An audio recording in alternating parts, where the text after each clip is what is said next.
Então aqui é o segundo cartoon do Steinberg e ele não assinou. Esse não tem assinatura e nesse aqui já dá para ver o estilo dele se formando, assim, esse estilo da época da Bertoldo. E esse finalmente é o terceiro cartoon já com assinatura então do Steinberg, né? Foi tudo.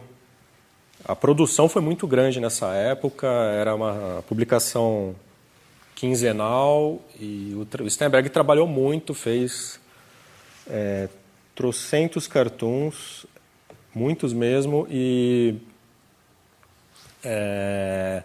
dizia que era bem pago, quer dizer, ele estava conseguindo viver com esse trabalho, o que para ele era uma maravilha. Nessa época, então, ele também começou a abordar esse tema da arte, né, que se fez presente ao longo de toda a carreira dele. Só não posso garantir que essas ideias são dele, mas, enfim, ele já começou a brincar com isso. E a gente vai percebendo esse estilo, então, do Steinberg, um estilo da época da Bertoldo. Os olhos eram maiores, as figuras eram mais rechonchudas, mais encorpadas. Havia algo de surreal, né? Um toque mais surrealistinha na resolução do desenho, coisas um pouco estranhas. Então, essa casa, o modo como ele resolve essa construçãozinha aqui é peculiar dessa época, né? E essa brincadeira com as escalas, de um modo um tanto exagerado também. Então a gente pode ver um personagenzinho que ele repete em inúmeros trabalhos, que é esse leãozinho ali que está em cima de uma planta, né? Ele aparece em inúmeros cartoons e muitas vezes ele não tem uma participação direta, ele está ali como uma gracinha. Outra coisa muito interessante dessa época são essas páginas com vários cartoons num espaço, né? Num espaço só. Então, no caso do Steinberg, era a Panorame, onde ele então resolvia com essa perspectiva, né, particular da época e espalhava ao longo de todo um espaço construído inúmeros cartoons. E não era só ele que fazia isso, na verdade. Alguns outros cartunistas da Bertoldo e da Settebello também. Então, aqui ao lado, essa magazine é de outro artista.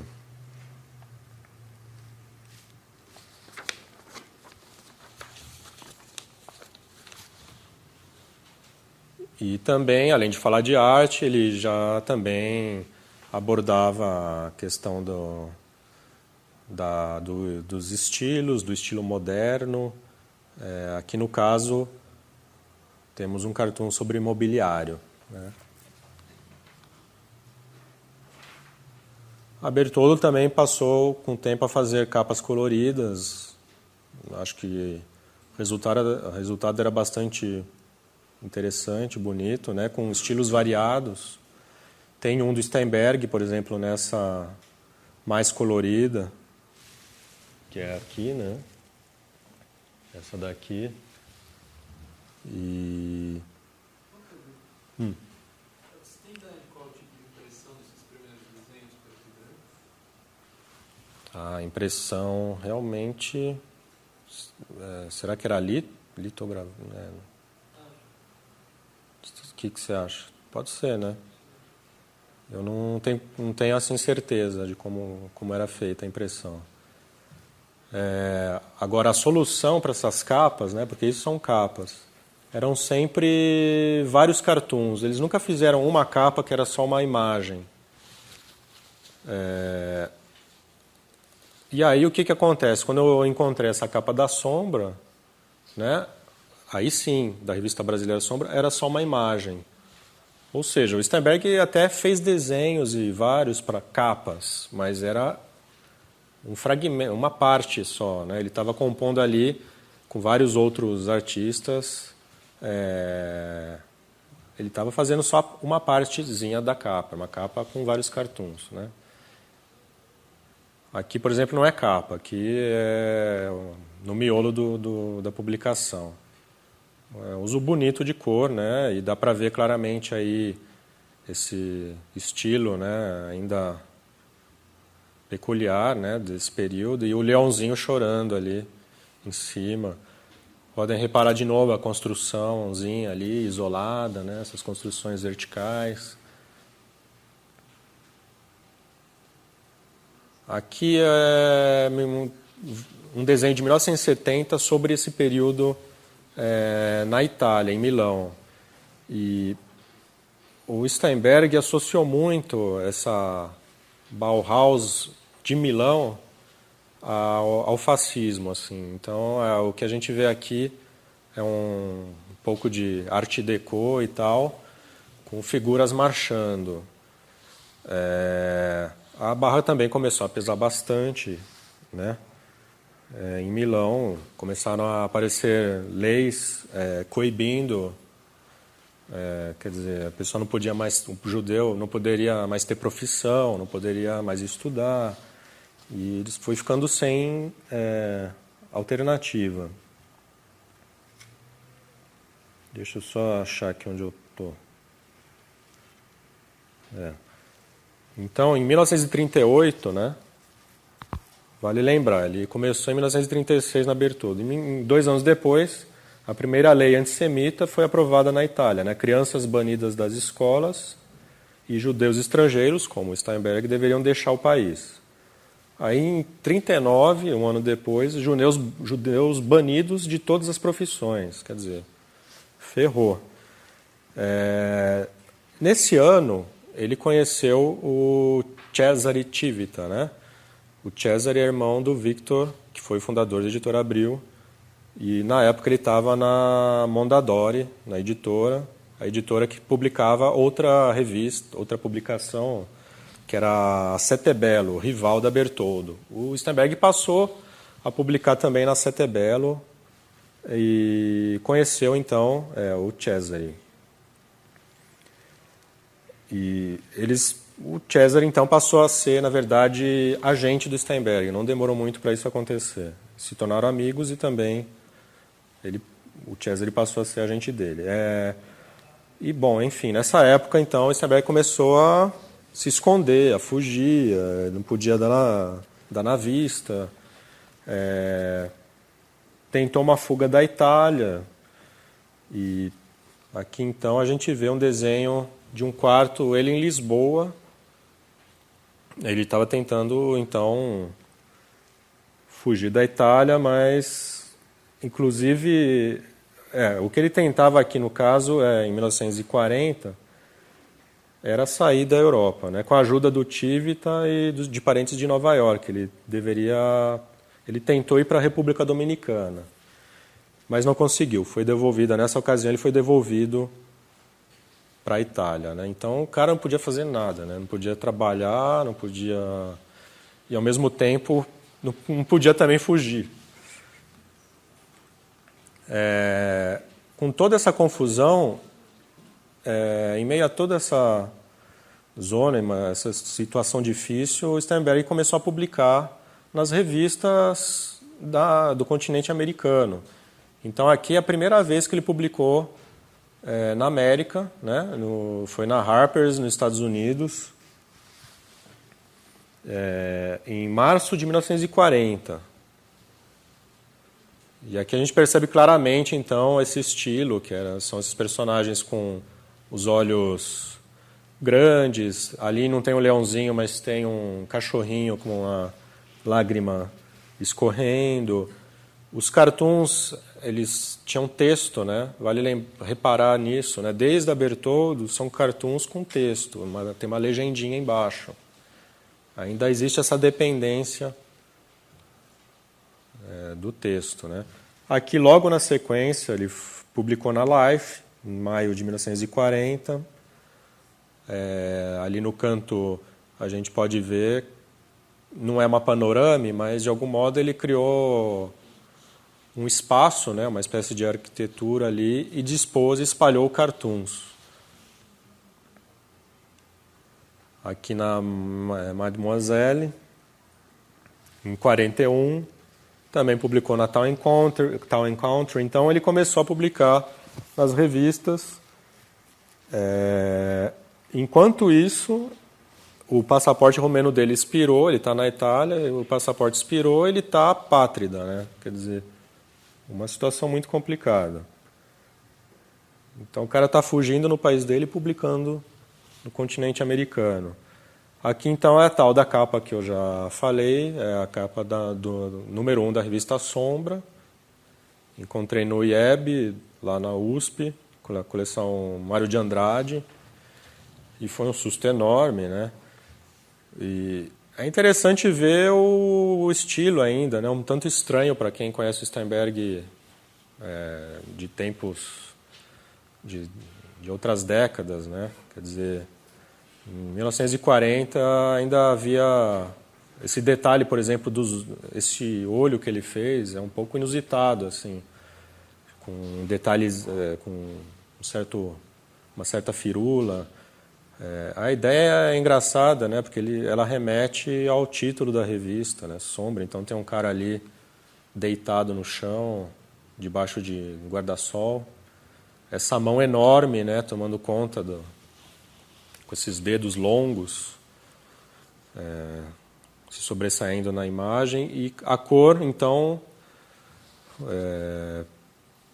a cor no guarda-sol e no sorvetinho só, né? Quer dizer, isso é legal também, essa capacidade de síntese e de saber escolher o que deve sobressair no desenho. Então, ele achou interessante ali botar a cor em alguns elementos só e não preencher tudo. Uma capa ousada, uma capa com predomínio do fundo branco, né? E dentro da revista também são vários os cartoons publicados. Aqui eu vou mostrar só um, porque isso eu ainda vou voltar a falar da Sombra na última aula. Então aqui é para vocês verem um deles só, um cartoon bacana, e nesse estilo também dá para ver, né? Captar esse estilo peculiar do Steinberg nessa época. Bom, tendo o Civita como agente, eu acho que houve uma interação aí que foi importante, uma troca entre eles, no sentido de depurar cada vez mais o desenho. Pelo menos é o que a gente percebe nesse caso aqui, né? Existe um comentário enorme ali do Steinberg discutindo as possíveis soluções. Então havia essa discussão de como resolver do modo mais sintético o cartoon. E aqui no caso, inclusive, o cartoon começa com uma frase ainda escrita ali no alto, deixando claro qual é a situação, e descamba para essa solução, que já é muito mais depurada e sem texto, né? Então é nessa época, trabalhando com o Civita, que o Steinberg começa a fazer desenhos sem texto. Essa aqui eu acho até que exagerou, porque estava interessante a informação das crianças fazendo barulho, né? Essa saiu depois num dos livros do Steinberg, que foi no All Inline de 1945. Essa daqui saiu na New Yorker, e essa no livro.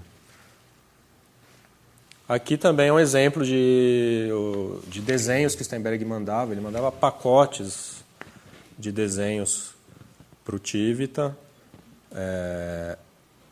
E eu acho interessante esse desenho, porque são soluções que que parecem estranhas dentro do que ele viria a desenvolver depois, né? Um pouco ainda surreal, um toque de surrealismo.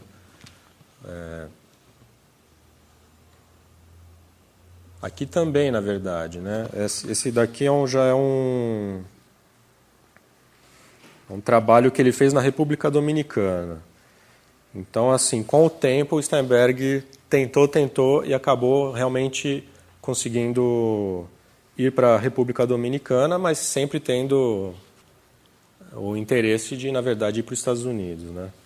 Então, em 41, ele ainda está nessa fuga em Milão, se esconde na casa de parentes, de amigos, da namorada, acaba sendo pego e é preso e internado num campo de detenção, Tortoreto Teramo, em Abruzzi. Ficou pouco tempo, de maio a junho de 1941. E não foi uma coisa barra pesada, assim, no sentido de... enfim, ele conseguiu sair logo e se despediu de todo mundo e tal. E depois, então, começou essa fuga da Itália, foi de Milão para Roma, Barcelona, Lisboa, parte de Lisboa em junho de 41, até então passa por Nova York lá e chega em São Domingo em julho de 1941. Então ele ficou mais ou menos um ano na República Dominicana, publicou num jornal lá, La Nation, se não me engano, né? Isso. E também na Cascavel, tudo isso era o Tivita mostrando o trabalho do Steinberg não só nos Estados Unidos, mas na América toda, né? Então, com esse trabalho de agente, o Steinberg do Tivita, o Steinberg conseguiu publicar também.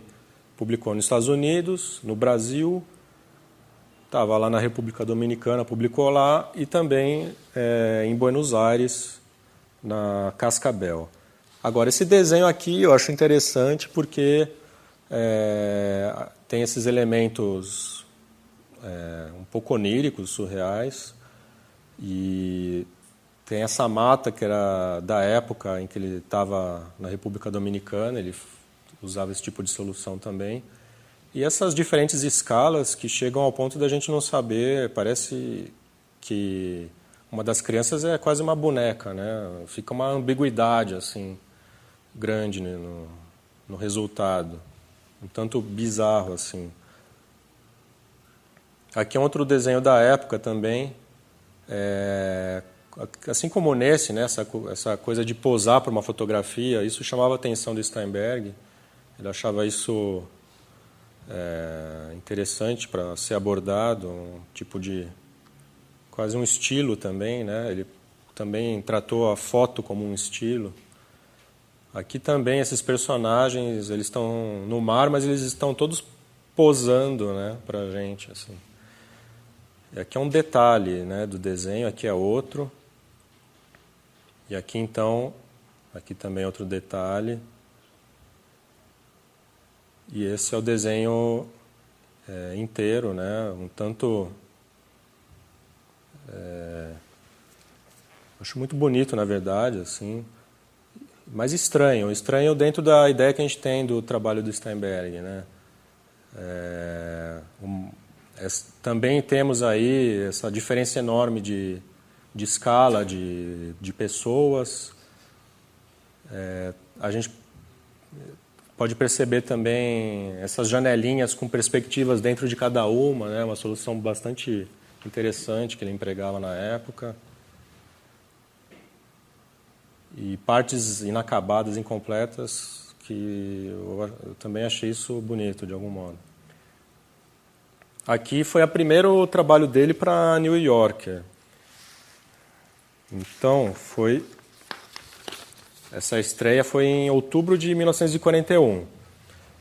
A gente pode reparar que tem uso de legenda. Isso não foi muito para frente. Ele logo abandonou o uso de texto na New Yorker. Eu acho que em pouquíssimos cartoons, eu não lembro exatamente agora, mas se você pegar os 10 primeiros cartoons que ele fez para New Yorker, a maioria já não tem legenda.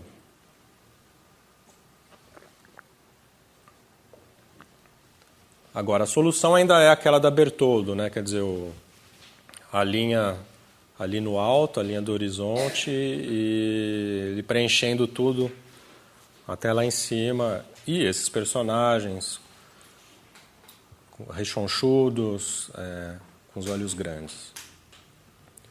Também fez para New York, esse é o segundo cartoon, e estava adentrando ali na Segunda Guerra, né? E ele fez, então, vários cartoons também sobre esse assunto, alguns desenhando mesmo o Hitler ou Mussolini. Esse também tem legenda. Aqui é a Cascabel, então, são duas capas.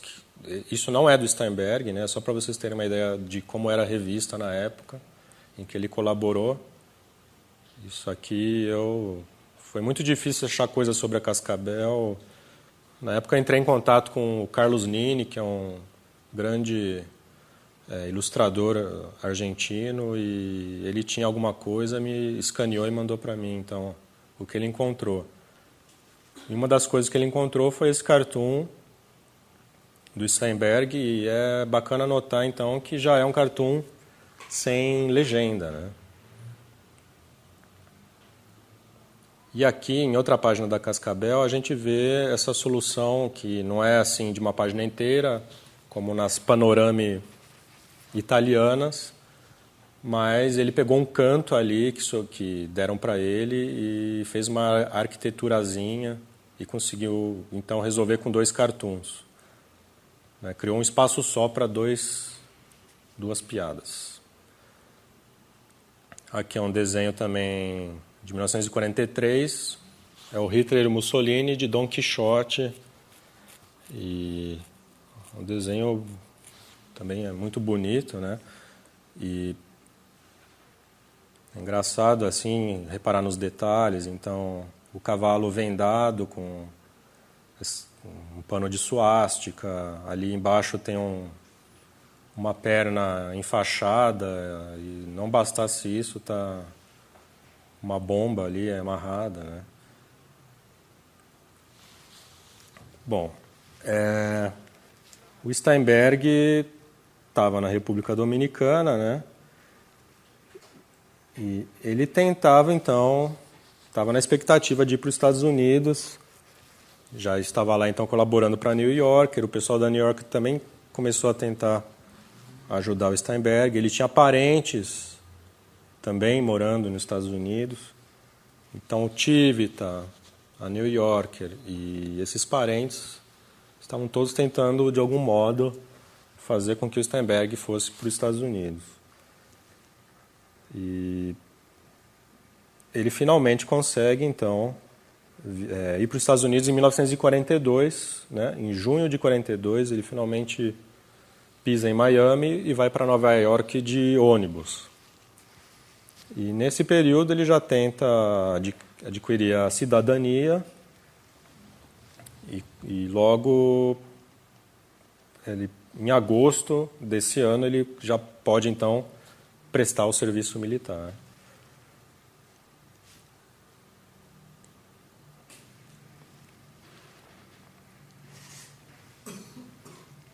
Então, em 1943... ele faz a primeira individual dele na Wakefield Gallery, que é uma galeria organizada pela Betty Parsons. E nesse ano ele também consegue a cidadania americana, finalmente. Então aqui ele já entrando na Marinha. Ele ficou na Marinha de 43 até 1946. Tudo isso fez então parte desse processo para ele se tornar um americano, né? Aqui é um desenho que ele fez, então, durante a guerra. Ele foi enviado, né, uma vez na Marinha, ele foi para a China, Índia, Norte da África, Itália, e fez desenhos da guerra, né? Só que ele não foi assim, ao contrário dos artistas, por exemplo, do Gross ou do Otto Dix, que foram de fato guerrear, né? O Steinberg ficou mais numa outra situação, muito mais leve, assim, vamos dizer. Então os desenhos, ao contrário também dos desenhos desses dois, que são bastante pesados, né? Os desenhos do Steinberg mostram uma guerra, ele mostra essa guerra de um modo mais ameno. Aqui eu acho bonito esse desenho porque já é uma intervenção assim no espaço, uma ideia de intervenção no espaço, e já sugere uma certa ambiguidade, né? Já brinca com a ambiguidade do desenho e da linha. Então, aquela bota que está ali no chão seria simplesmente uma bota sobre um piso, mas quando ele faz essa linha que representa uma mão, ela já adquire um outro significado, ela já passa a possuir uma nova situação. Então, aqui para mim já é uma sugestão de um novo Steinberg que estava por vir.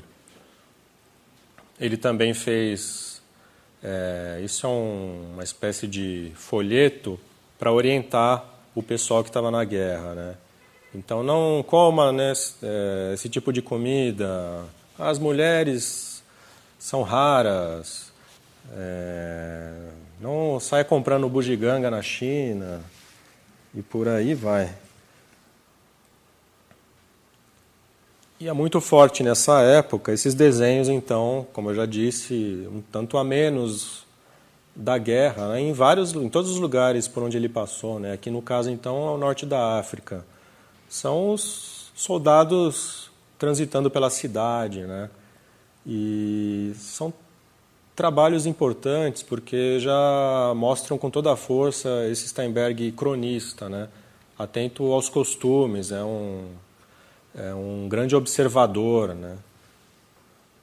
Não só assim do modo, não só da arquitetura e do modo como as pessoas estão vestidas, mas também as manias, os trejeitos das pessoas, o modo de se colocar, de olhar. Aqui, por exemplo, eles estão todos um tanto cansados. Não tem nada a ver com uma gravura da guerra feita pelo Otto Dix, que tem muito mais tipo um crânio aberto, saindo minhoca de dentro. É um cara que passou por outra situação numa guerra.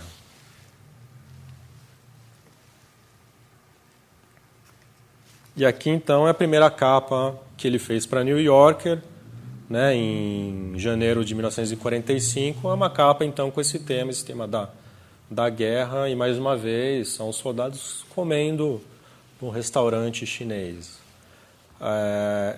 Ele teve essa estreia, ele até que estreou logo, né, com uma capa, mas capista mesmo é muito depois que ele se tornou. Ele demorou um belo de um tempo para ele começar realmente a fazer uma sequência de capas para New Yorker.